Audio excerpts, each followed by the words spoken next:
committing brutal acts, but also enjoys exposing the dead animals to people and causing trouble to society. More than 200 constitutional scholars in Japan have issued a statement urging the scrapping of national security laws passed last month.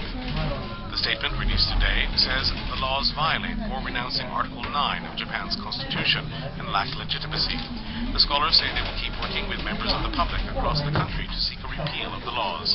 One of the scholars says young people, high school students, mothers, the elderly, and company employees took part in local study groups and lecture meetings. He says they also exchanged views on online social networks at the same time. He says the scholars want to lead moves towards scrapping the laws before they take effect.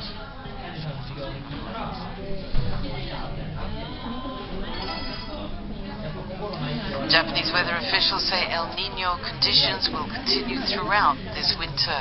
The Meteorological Agency said the El Niño phenomenon near the equatorial Pacific off the coast of Peru has caused sea surface temperatures to be even higher than the average last month. As a result, warmer than usual winter temperatures are expected in western and eastern Japan, while heavy snow may fall in some areas along the Pacific. The agency says they will continue to monitor the effects of the phenomenon. A weather official says low-pressure systems will pass above the southern coast of Japan to make way for cold air masses flowing into the archipelago, which may result in snow along the Pacific. He wants members of the public to keep close watch on the latest forecasts. Economic Revitalization Minister Akira Amadi responded to questions in an interview with NHK and other media outlets. Trade ministers reached broad agreement on the Trans-Pacific Partnership Free Trade Initiative recently. Amadi says the TPP countries are examining whether the agreement is compatible with domestic laws. He says the signing of the agreement will be done when the examination is complete. He says the United States requires that Congress be notified of the pact at least 3 months before the President signs it. He says the U.S. will sign the agreement after January of next year at the earliest.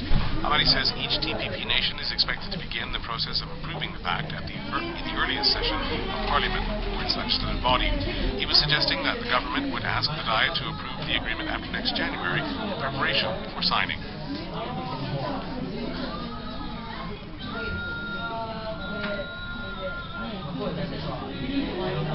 The European Union has decided to step up its deportations of economic migrants to address the influx of refugees and migrants from the Middle East and elsewhere. The EU says only about 40% of those who were turned down for refugee status were actually deported to their home country. The rest remain as illegal immigrants. The EU plans to strengthen screenings in Italy and Greece. Both countries are becoming entryways for refugees. The EU also plans to deport illegal immigrants as quickly as possible.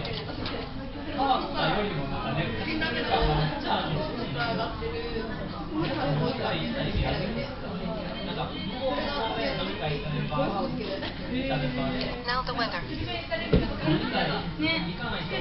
was a sunny autumn day today in places in Japan, and it is now the season for autumn roses. This is a rose garden in a park in Kanazawa City. More than 100 types of roses are blossoming here. And the daytime high was 23.3 degrees Celsius, and it was a mild day. Many people came to the park to enjoy the flowers.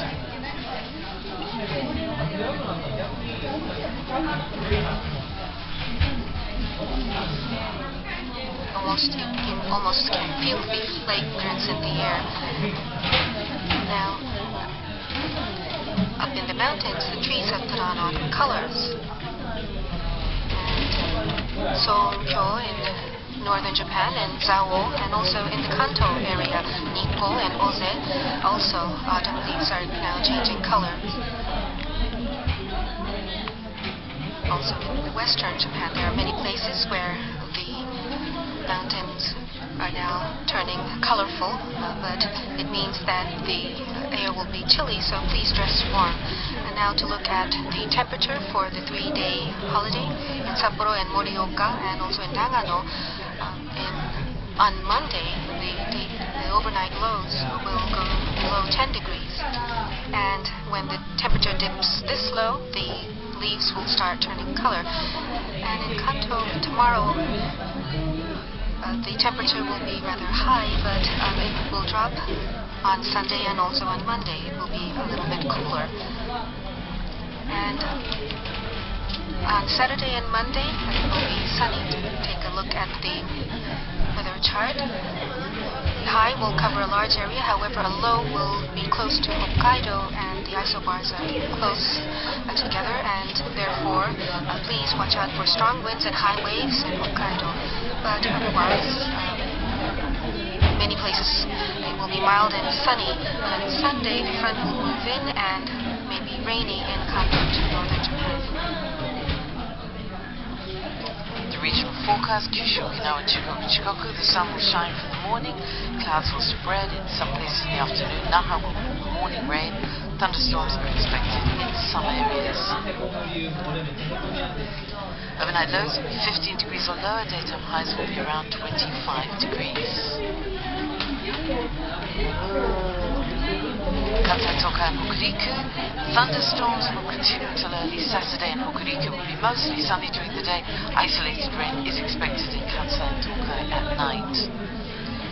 Morning temperatures will be 15 degrees or lower. Highs will be at least 25 degrees. Kanto, Kushinetsu and Shizuoka. Thunderstorms in Niigata will last until early Saturday. The sun will shine in the morning and afternoon.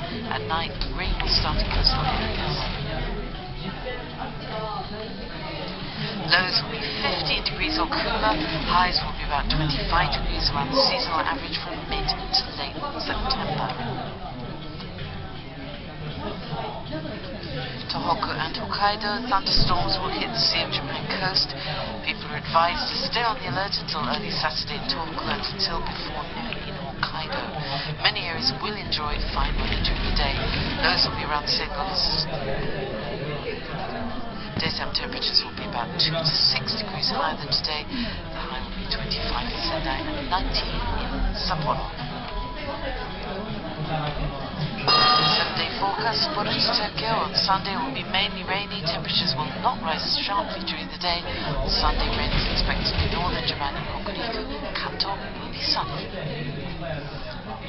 Nagoya to Naha. On Sunday, clouds will spread, but sunny spells are expected. On Monday, the sun will shine all day. Morning temperatures will be low.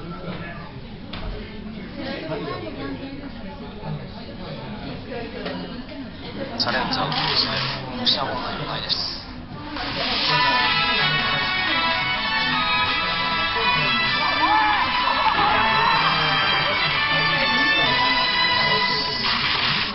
目いっぱい戦っていただきます。何が何でもポリスなりに頑張ります。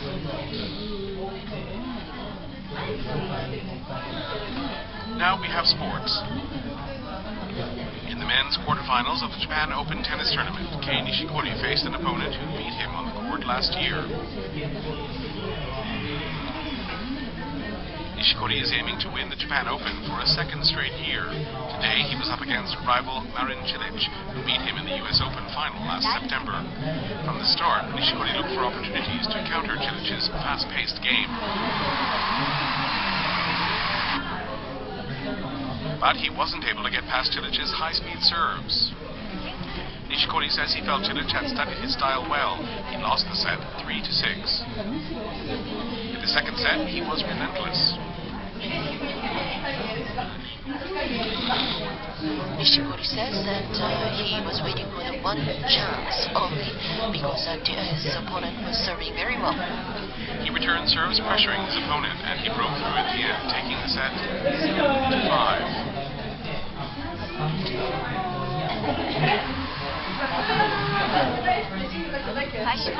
In the last set, Nishikori was tired, but he concentrated and overpowered his opponent. He won the set 6-2, securing a spot in the semi-finals. Nishikori says he tried not to think about his opponent's good serves and waited for a chance to play well. NHK reported from the stadium. When Nishikori overpowered his opponent at the end of the second set, all his fans jumped up and screamed in joy. It was almost like Nishikori won the tournament. Tomorrow he faces Benoit Paire, who defeated him in the first round in the US Open. Nishikori says that he is going to cast away the bad memory, and he says that he would like to brush up his strategy. Japan has opened a venue in London to attract attention to Japan's hosting of the 2019 Rugby World Cup. The British capital is currently hosting the World Cup. Women wearing kimono welcome visitors. A Japanese pavilion has been set up outside Westminster Abbey in the heart of London. The ceremony marking the opening of the pavilion was held. About 100 people, including locals associated with rugby, attended the ceremony. 12 panels introducing each city hosting the games in Japan are on display. There are also exhibits featuring aspects of Japanese traditional culture such as kimono and origami paper. Organizing Committee Secretary General Akira Shimizu says Japan will be welcoming people from around the world, and he hopes a lot of people will come.